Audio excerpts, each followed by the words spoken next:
Olá, sejam bem-vindos mais uma vez ao Oráculo Político. Estamos na metade do ano, hoje é dia 11 de julho. Muito bem. Então, vamos dedicar este vídeo a fazer um balanço da situação política nacional até o momento, sob as perspectivas do oráculo, sobre as perspectivas da base de entendimento deste canal, que é extremamente importante neste momento, porque estamos numa ascendência agora, né? Nós estamos chegando no pico do morro, né? Ou seja, nos próximos meses nós vamos descender novamente. E essa descendência vai ser um tanto quanto complicada, né? Por quê? Existe um falso entendimento de que, na verdade, que talvez não seja tão falso, mas ele é um entendimento de que nós estamos vivendo a pior crise de todos os tempos. E acho que realmente é importante a gente refletir sobre isso neste momento, vislumbrando eventos que vão acontecer daqui nos próximos 10 anos no Brasil, né? É extremamente importante o quão equivocada é essa percepção. O quão equivocada é a percepção de que nós estamos vivendo a pior crise de todos os tempos. É equivocada essa percepção. E é importante que as pessoas tenham esse entendimento nesse momento, porque as coisas, porque quando a verdadeira crise começar, as coisas vão ficar muito confusas na percepção do brasileiro, né? Então é extremamente importante a gente, antes de começar a fazer uma retrospectiva dos acontecimentos momentâneos, que a gente dedique um tempo aí nesse entendimento. O que é esse entendimento? Ele se baseia no seguinte sentido: a crise que o Brasil está passando, a crise econômica, ela é uma crise que é derivada do conflito político, do conflito da classe política e das representações que essa classe política possui acerca da luta de classes. Ou seja, é um duelo entre uma conjuntura econômica, macroeconômica, e as demandas da população. Nós estamos nesse duelo, nesse embate. Esse é o processo de crise que muita gente diz que nós estamos vivendo. No entanto, é importante ressaltar um aspecto fundamental. Isso que as pessoas chamam de crise, nós temos que compreender como sendo o aspecto preponderante da história brasileira, certo? Por que eu digo isso? Porque ao longo de toda a história brasileira nós tivemos esse embate, né? Esse embate, ele possui ciclos. Ora, as demandas da população vencem a conjuntura macroeconômica, cuja principal consequência são ciclos de prosperidade nacional. No entanto, ora, existem outros momentos em que a conjuntura macroeconômica vence e esmaga as demandas da população. E aí são os momentos em que os ciclos mais trágicos da economia brasileira ocorrem. É o que ocorreu com a ditadura militar de 64. A ditadura militar foi um processo no qual a conjuntura macroeconômica esmagou as demandas da população E depois de 25 anos, isso resultou nessa sim a pior crise econômica da história do Brasil, que foi uma crise pior do que a que nós estamos vivendo. Nós estamos vivendo uma crise que ela tem um efeito de impacto. Por quê? Porque o Brasil estava numa situação muito boa. A verdade é que o ciclo de prosperidade que se iniciou no governo Lula por conta da vitória das demandas da população sobre a conjuntura macroeconômica, iniciaram esse ciclo de prosperidade de 13 anos e o Brasil vinha numa ascendência muito grande. O Brasil estava no apogeu da sua capacidade econômica, né? E o início do processo golpista desestabiliza completamente essa prosperidade e o Brasil começa a afundar. O Brasil afundou, né, com o início da crise em junho de 2013, as famosas jornadas de junho. É extremamente importante compreender que as jornadas de junho elas foram o start da crise, elas foram o pontapé inicial da crise. Essas jornadas de junho elas foram o pontapé inicial da crise. O governo petista conseguiu manter o país naquele padrão no ano de 2014. No entanto, o processo golpista e a crise, né, os mecanismos da crise e da máquina golpista, eles se fortaleceram ao final de 2014 com a frágil vitória de Dilma Rousseff. E esse potencial de cataclisma golpista, ele encontrou o seu apogeu. E no que ele encontra o seu apogeu, ele desestabiliza completamente a economia nacional e inaugura um grande conflito, não só político, em termos de representatividade no Congresso Nacional, mas ele faz uma fratura profunda na sociedade brasileira, dividindo ideologicamente a sociedade brasileira, iniciando uma guerra civil ideológica no Brasil, uma guerra civil velada e ideológica no Brasil, que ela persiste ainda até hoje. E no ano de 2015, esse processo que foi o ano de 2015 até o golpe de 2016, ali no meio do ano, abril, maio, junho, desde abril até agosto, né, que foi o processo do golpe, o grande ato do golpe, né, até o momento, que foi o impeachment de Dilma Rousseff, o impeachment farsesco, né, esse impeachment, digamos assim, teatral e ilusório, né, de um suposto crime que não aconteceu. E esse foi o grande ato do golpe. Esse estágio que vai de 2015, entre 2015 e 2016, que é o apogeu desse processo golpista de desestabilização completa da economia. A partir disso, de 2016 para frente, inicia-se um terceiro estágio da crise, do processo de crise, do processo golpista, que é o processo que é o que nós chamamos de um processo mais soft, embora nós ainda estamos na crise política.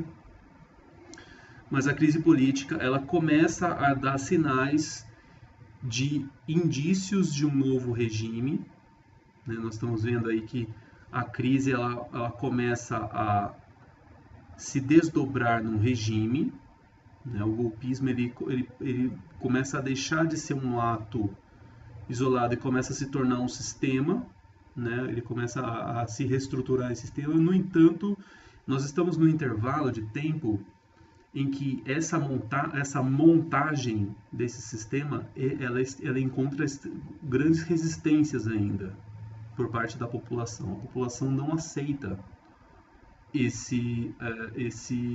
essa montagem. A população estamos vivendo um período de resistência aí no qual a população parece ter despertado para o sentido do golpe, e isso está atrapalhando os planos do golpismo.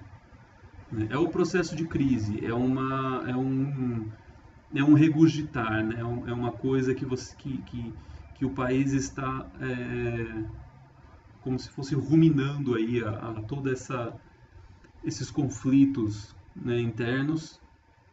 É um vai e volta, um vai e vem, né? E aí agora nós estamos nesse processo de volta, a população aparentemente despertou acerca da consciência de que foi um golpe que ocorreu no passado, e agora o golpismo está, as forças golpistas que têm o poder estão se remanejando, está ocorrendo atualmente um remanejamento do processo golpista, né? Que é essa troca de presidente que está acontecendo nesse momento, né? Na calada, né? Na surdina, né? Porque o golpismo é isso, ele tem essa característica, né? O processo golpista ele tem essa característica de fazer as coisas na surdina, né? Debaixo do pano, né? Esse processo de troca de presidente, né?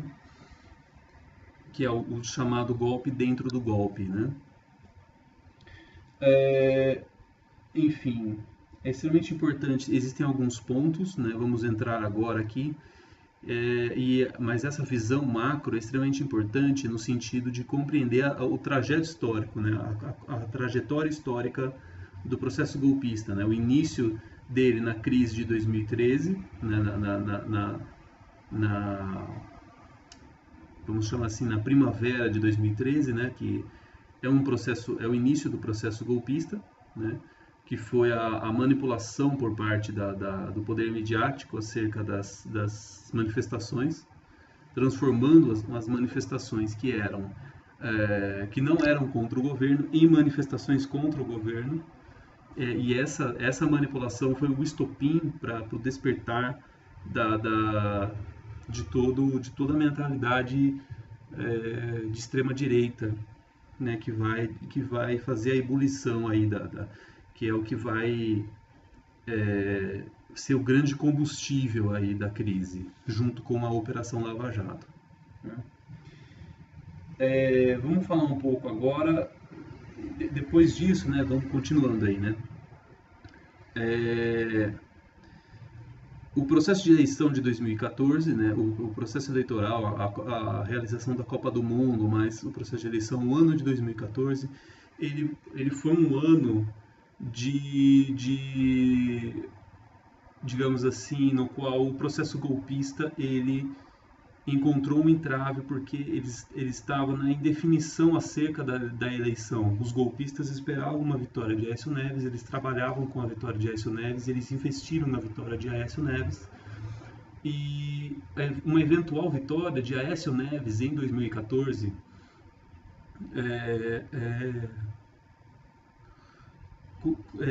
na verdade consolidaria, né, consolidaria o processo golpista, o regime golpista, num momento de uma forma muito mais clara e de uma forma muito mais, digamos assim, menos impactante, menos conflituosa, né, porque o regime golpista ele se instalaria em virtude de maneira muito mais sofisticada, em virtude de um processo eleitoral, ou seja, você cria um encanto, né? Porque nós vamos ver aqui que o regime golpista, o principal elemento que estrutura o regime golpista, que dá a liga, né? Que dá consistência a esse regime golpista e permite que ele não se esvaia, né? Que ele não se dilua, é justamente o encanto de democracia, né? Que esse encanto de democracia ele é sustentado pela mídia. Então a mídia, enquanto que a máquina golpista destrói a democracia, a mídia faz o trabalho de encantamento da população de que na verdade tudo faz parte de um processo democrático. É fundamental isso aí. Então a eleição de Aécio Neves era extremamente fundamental para os planos do golpe. E nós compreendemos aí que já tem evidências claras de investimento do imperialismo norte-americano no processo golpista, o que nos leva a crer aí e especular aí sobre o incidente que matou Eduardo Campos, né, na eleição de 2014, Vale lembrar que nessa queda de avião, supostamente era para Marina Silva estar dentro do avião. Foi por um acidente que Marina Silva não entrou no avião. A Marina Silva, no momento de embarcar no avião, ela decidiu não embarcar por um motivo simplesmente aleatório, né? Ou seja, teoricamente era para a Marina Silva ter morrido, né, nessa queda de avião também. Ou seja, se Marina Silva tivesse morrido, né, o que talvez fosse, digamos assim, parte do plano, aí vamos fazer um exercício conspiratório aí, né, acerca da queda do avião de Eduardo Campos. Se Marina Silva estivesse no avião e tivesse morrido, a candidatura de Aécio Neves teria disparado naquele momento e seria praticamente impossível deter a vitória de Aécio Neves, talvez até, quem saiba, no primeiro turno, né? Então, assim, foi um desvio de percurso o ano de 2014 para o regime golpista. Por quê? Porque Marina Silva sobreviveu. E Marina Silva, ela capturou, né, ela capturou toda a explosão política do momento. Ao invés dessa explosão política ter sido captada por Aécio Neves, essa explosão política foi captada pela Marina Silva, o que estava fora dos planos, e foi questão de uma semana que Marina Silva não foi para o segundo turno, né? E aí no segundo turno, sim, houve um embate entre Dilma Rousseff e Aécio Neves, com a vitória mínima e frágil de Dilma Rousseff, mas que a vitória de Dilma Rousseff evidenciou e escancarou o fracasso desse estágio do processo golpista. Então, da crise de 2013, de junho de 2013 até o final de 2014, foi a primeira etapa da crise política, tecnicamente. Por quê? Porque foi o momento em que a primeira jogada do processo golpista falhou, né? Existiu uma jogada do processo golpista sobre a demanda da população e esse primeiro ato falhou, porque Dilma Rousseff ganhou a eleição. Então, toda a não aceitação da derrota de Aécio Neves, as reações, digamos assim, indignadas de grande parte do empresariado e da mídia revelam que era um plano a vitória de Aécio Neves. A vitória de Aécio Neves era um plano do golpismo em 2014. Né? E a vitória de Dilma Rousseff mudou completamente as estratégias do golpe. E aí começou a fase mais hardcore, pesada e inflamada da crise política. O país entrou em chamas e aí foi o estopim para a verdadeira guerra civil velada que foi o ano de 2015 e o ano de 2016, com a engrenagem do golpe funcionando a todo vapor e a resistência dos setores progressistas do governo e na tentativa de barrar o processo golpista, né, que foi um processo que durou 1 ano e meio, aí, um processo longo de conflitos, né, até o meados de 2016.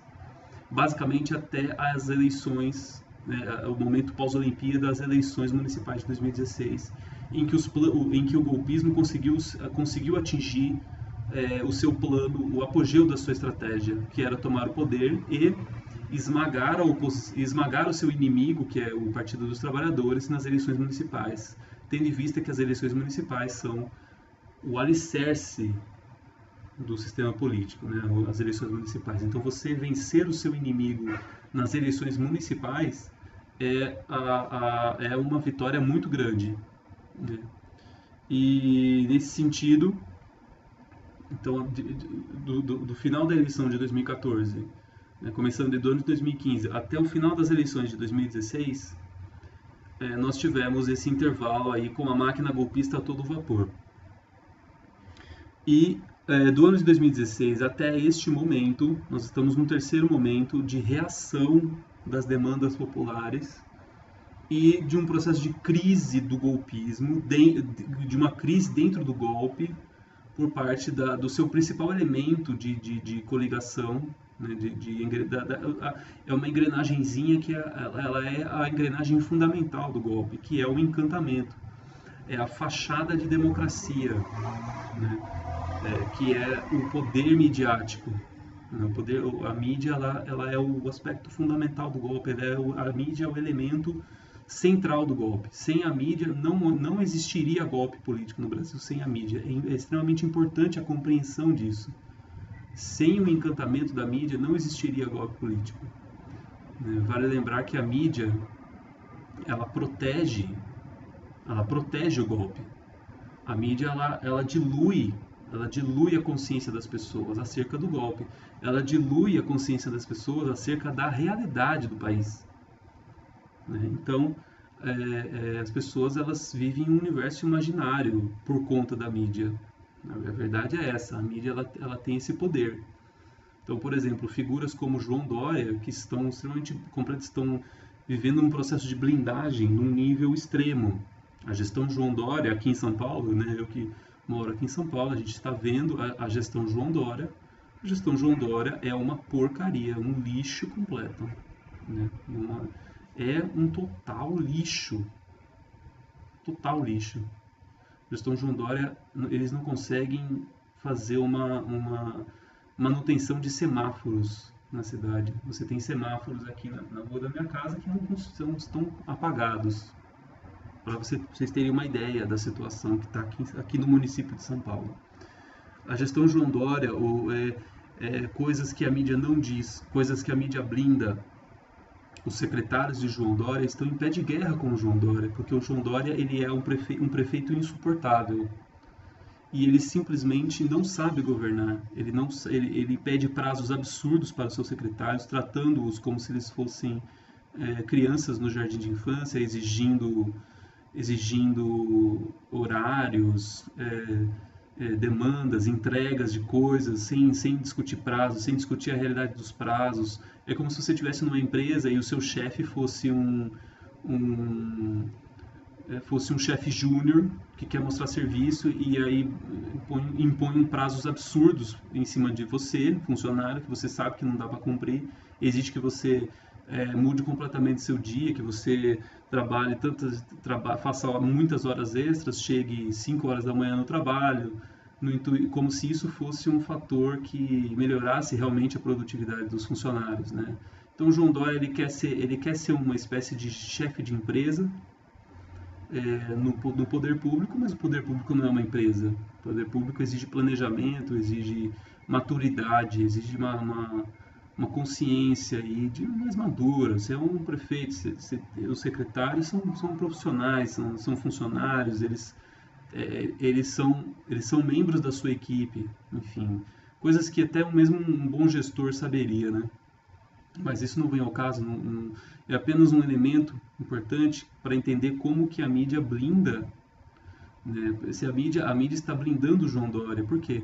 Porque o golpismo ele tem essa coisa, né? A máquina golpista ela blinda a figura política para preparar essa figura política, protegê-la para utilizar essa figura política como arma. Então o João Dória ele está sendo protegido para posteriormente ser usado como arma para uma eventual candidatura presidencial. Então é extremamente importante compreender isso. Mas vamos agora nos atentar a outros aspectos, né?